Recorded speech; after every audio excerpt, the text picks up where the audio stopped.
Welcome back, Tribe. Have one here from Insolent Audits. I want to address dating in your 50s and beyond. I'm going to be 61 soon and I'm still dating. And the thing is, it's not about whether the guy likes you or, How are you 61 years old and still consider yourself dating? What are we doing? What are we doing in society today? You're 61 and you're not ashamed to say that you're out here still dating? Take care of some cats. Go play with grandkids if you have some. Go learn knitting. Go do things grandmas do. Go run a marathon maybe. Go learn rock climbing. Go do anything but dating. What are you doing? You're 61. Shouldn't you be checking off that list of things to do before you die? You're 61. How much time do you got left? Really, men and dating and going out to dinners and getting to know people still on your list of priorities at that age? Don't you want to go experience things? Don't you want to go travel and see the world? You should have. You would have been doing that if you had a partner. Now you ended up being the 61-year-old version of Sex and the City, strong, independent babe, still giving advice on how to get a man. Can't keep one to save your life. You're 61. Unbelievable. if you have the same interests, they're nice things. But what is really important is how you feel in the relationship. So if you're This is like a career criminal giving you advice on how to stay clean and off the streets. thinking of dating, or if you are already dating and you're kind of not getting anywhere with it, ask yourself the question, how do I want to feel in a relationship?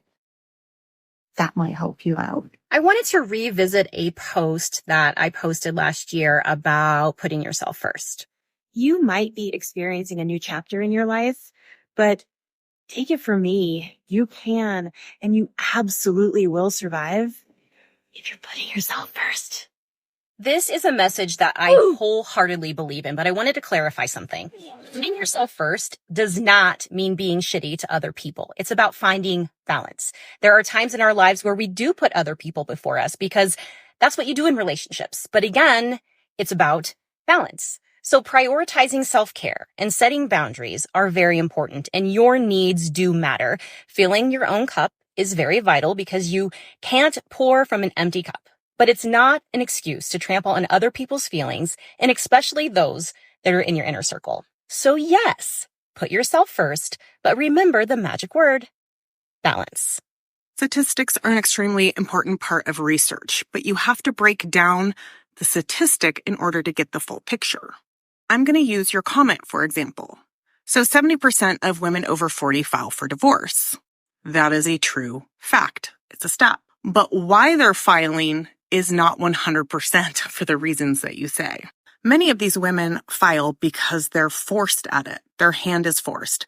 The man has left, they've been living separate lives, and they just want to move on. I can Yeah, no, that's actually not what's happening. This is just, I can tell you from what experience. tell you firsthand from the work that I do. There we go. You see where the bias comes in? I can tell you firsthand from the work that I do. How many videos have we covered of women just saying, that's it, bro, I'm good. I gave you a couple kids. I want to see if the grass is greener on the other side. I talked to a guy at work. He seems very nice. He's actually kind of a bad boy. He makes me feel tingles. You're gone at work all day, Ted. I don't feel anything for you anymore. You put on some weight. You got a beer gut. You let yourself go. I let myself go too, but I'm a woman. You can't tell me I look fat in this dress, you pig. But you have to look like the Terminator all day, every day. So now I'm going to leave you and the kids. And good luck, guys, because my happiness now matters. And it's all about putting myself first in this relationship. For the first time, I'm now loving myself and manifesting my own happiness. I've been praying for this day to come. And I know God has bigger plans than me being a mother and a wife to a husband who doesn't appreciate. I told him to leave the toilet seat down, and he doesn't listen to me. I don't feel appreciated in this house. It leaves. Literally, women break up their marriages for the dumbest fucking reasons you could possibly imagine in the West. They watch a TikTok reel, they're instantly hypnotized, and that's your ass. There goes your marriage, because your woman has no self-awareness. She's a complete NPC. Unfortunately, you were inexperienced yourself, and you got with a chick that absolutely doesn't have a brain in between her ears and is influenced by anything and everything if the emotions are in place for that to happen, which they always are. Because that's the primary driver of a woman with no self-awareness, emotions. So a TikTok with some sad music or some chick screaming, or some strong boss babe telling her what she needs to have, what she deserves to have, and how you're not doing enough, that's your ass. The seed was planted in her little brain of 2 neurons, and eventually it'll be the end of your marriage, where she's going to be 30 plus, 40 plus, 50, 60 plus year old woman on the prowl for some strange meat sticks, and figures out that, man, it's a lot worse out there than she could have ever imagined. That TikTok land is actually not the real world. That most men don't want to take you seriously. You already got a couple kids. You've been married. You're old. Most men your age are punching well above their weight, getting women half their age. 60-year-old dude will probably be with a 30-year-old. You can't compete in the market. This is what you wanted, though. You thought you could have anything. You remember what it's like dating before you met your man, how fun it was, how many men wanted you, how many free things men were giving you, how men were bending over backwards to give you everything you wanted just to get in your pants. That's not the same at your age. You're a mom. You're a grandma. There is no sex appeal for you anymore. It disappeared. No one wants to see you in a bikini. Nobody is staring you walking across the hallway in some building. You're not the young 20 blonde, blue-eyed chick you were. You're just the old lady. And you get called ma'am. It's no longer miss. It's no longer, can I see your ID? I need to card you. It's yes, ma'am. And that's it. That's all you get. It's a joke. People, seriously, self-awareness, guys, I got to drill this in your head. The number one thing in the world today, it used to be all those other markers like tattoos, like all that stuff. They really don't matter. As long as there's self-awareness there, a lot of the red flags that we're talking about today actually don't really matter in a person. When self-awareness is missing, almost everything can be a red flag in a woman today. That's the problem. She could have a good upbringing, but seeing her parents fight one time really badly, that leaves trauma in her psyche, which she then builds some insane insecurity that begins to manifest itself in your relationship. She'll start projecting the insecurities on the relationship, maybe starts to overtly get dramatic, start crying, start feeling insecure because you yelled at her once the way her dad or mom yelled at their spouse, and then self-sabotage your. This all comes from the fact that people don't do the due diligence needed, the self-work, the self-improvement, the self-esteem building, the self-love. All of that is missing today in the majority of people. And this is why we have the degeneracy and the hedonism we have today. People are using the path of least resistance to feel good dopamine chemicals, which could be adult entertainment, which could be scrolling on social media, which could be rampant casual hookup encounters. If your woman doesn't have self-awareness, thinks for herself, a critical thinker in general in the world today, you are in trouble. You have to look for that first. Some of these young chicks, man, that are super impressionable and they seem like they're good canvases for you to paint your master stroke on and teach them everything and turn her into the woman you want, could be some of the worst women you could get with. There's never been a time like today where a younger woman, say 20 to 25, is actually, due to social media, most of the times worse than a chick 25 to 30.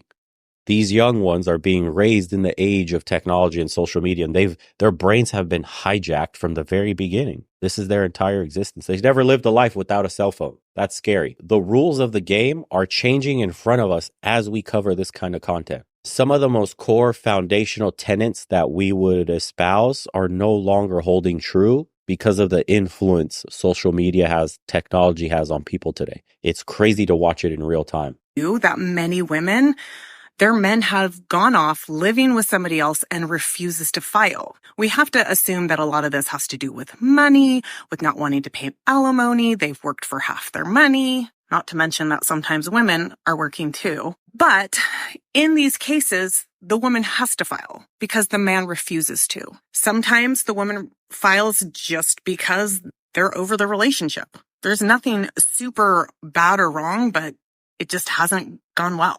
Sometimes a woman files because of DV. And other times, yes, women do file because there was an affair and they are leaving to be with said person. I don't know if you're noticing a theme. Patriarchy. But of that 70%, I'm willing to bet it is a small percent of that 70% are women who cheated. Confirmation. So there's a bigger picture in the stats that you have to look at. Surveys. Yeah, women don't take their vows seriously. The institution of marriage is a complete joke in the West today. Your vows mean nothing. Stop getting married to people who don't treat marriage as sacred. I'm sorry, but you are just a civil union. If you're not religious, if you're not marrying under religious pretenses, if you're not going to the church, if you're not doing it officially as man and woman under God. If that's not your foundational underpinnings of your relationship, stop calling yourself married. Sorry, you're just a civil union. That's all it is today in the modern world, and treat it as such. It's a simple contract you have between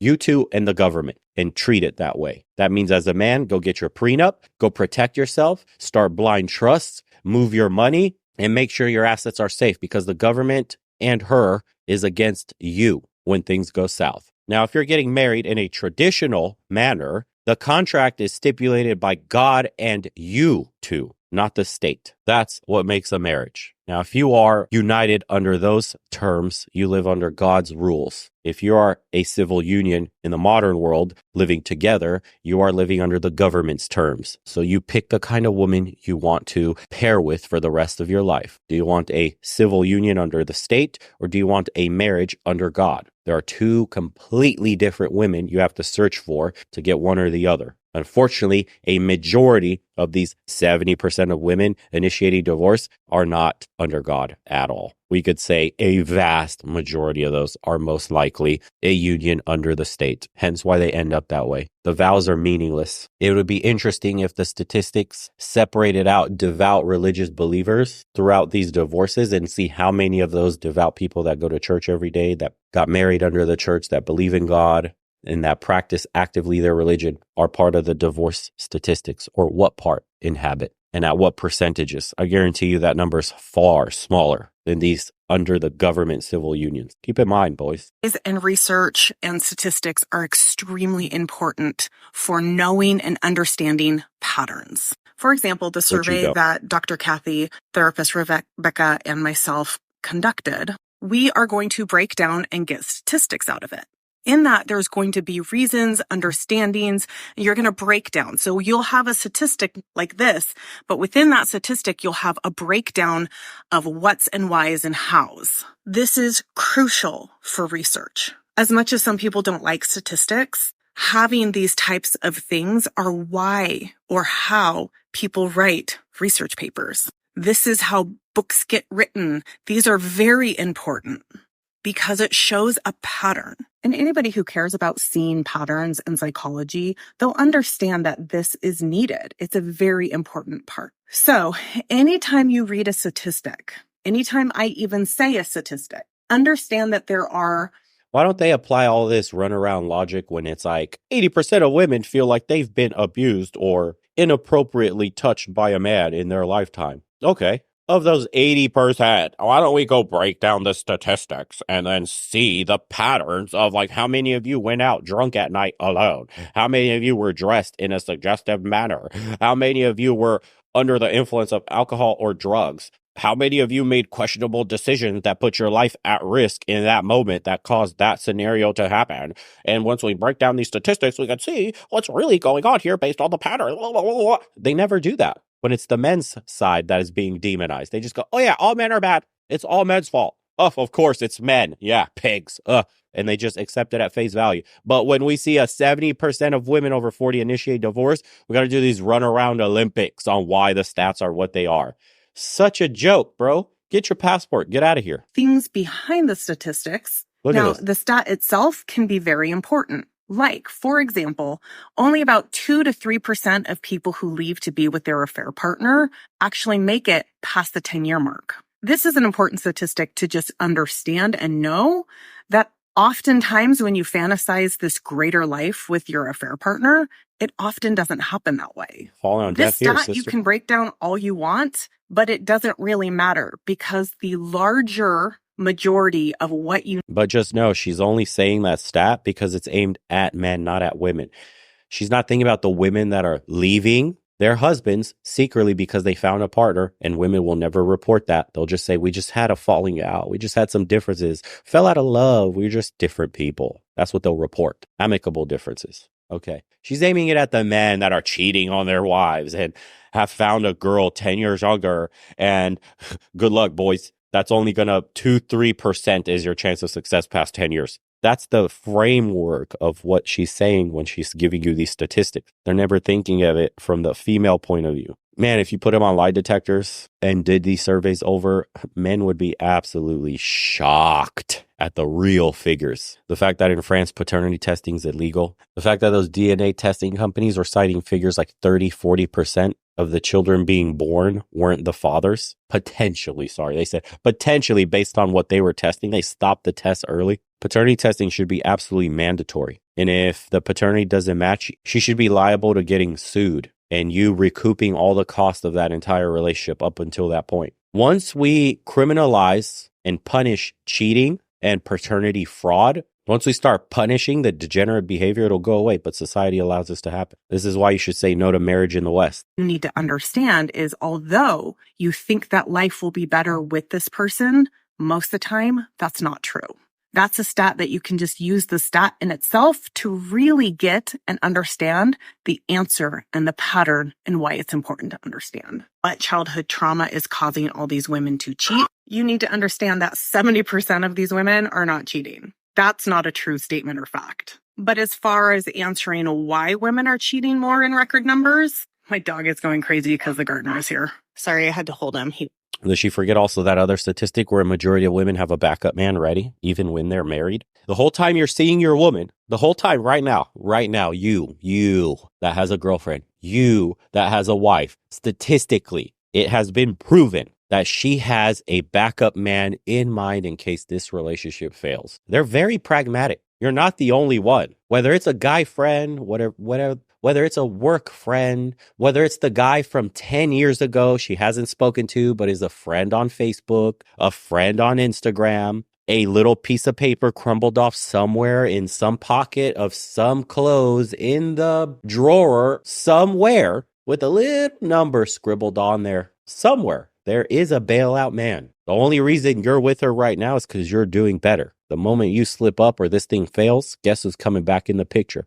That's the truth. That's the reality of the situation. Don't hate the messenger, bro. Hate the game. I'm just telling you like it is. Once you accept this as a fact, it won't have power over you anymore. A lot of men are living under the Disney illusion that she loves me for me. Relationships are contractual by nature. You provide something, she provides you something. It is what it is. You renege on your contract, base instinct starts to take over. For example, she doesn't give you sex, you start searching for it somewhere else. She doesn't give you kids, you start looking for another woman. You don't provide for her, she'll find another man. You don't give her emotional intimacy that she's craving, she'll go looking for it somewhere else. And yada, yada, yada. Everybody has their needs. We're all human. Is it immoral to do some of these things? Of course it is. We could argue morality all day, but I'm not arguing morality. I'm arguing human nature. I understand what happens. When you plug in X, you get Z. It's that simple. Once you understand the game and its base roots in biology, you can't get mad. It's like hating a dog that wags its tail or barks. The dog is simply being a dog. Don't get mad at your woman for doing what women do. Likewise, don't get mad at men for doing what men do. You want your relationship to be successful? You have to operate based on those natural laws. And once you do, you'll be much happier for it. Accept the game so then you can finally start playing it. When you try to manipulate and control the game, that's when the game will turn on you and you'll lose big time. See what the comments say. A 61-year-old and still dating. Exactly. Insane. Us older men are fixing it. We're warning these youngins. As a man in his 50s, no way, no how will I get involved with a woman in her 50s or beyond. In fact, I won't consider a woman in her 40s either. I told you. 25 to 35, boys. And they're ready for you. Men in their 50s, oh, if they cheat with you, they'll cheat on you. Facts, 100%. That's one of my rules of life when you get into a relationship. There's 3 rules, dude, that you got to follow. What she did to him, she'll do to you. If she has more guy friends than she has girlfriends, she loves hot dogs, including yours and everybody else. That's a huge red flag. And if she comes from a broken home, like her parents divorcing when she was young, that is tremendous amount of trauma that she has to overcome. Most people will never overcome it, and it will manifest itself in your relationship. If you follow those 3 rules, for the most part, you'll be okay. Again, remember, like I told you in the beginning of the video,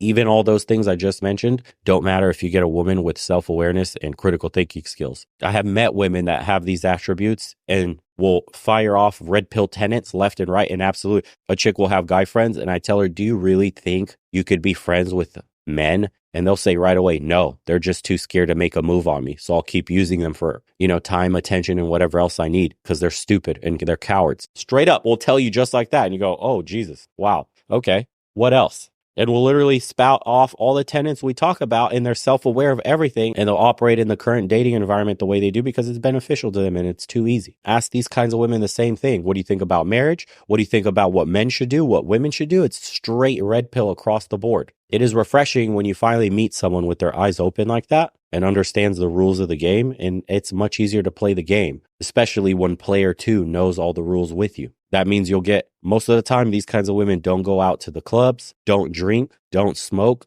would never hang around any other man when they're in a relationship. They understand everything. You don't have to tell them. You don't have to guide them. You don't have to put a leash around them to try to control your woman. They already know. And likewise, they do the same thing to you. And we'll end it off with this comment. As an older guy, I can tell you this. I'm not the least but interested in these old boots. They're looking for someone to fund the repairs. Sheesh. We'll see you guys on the next one.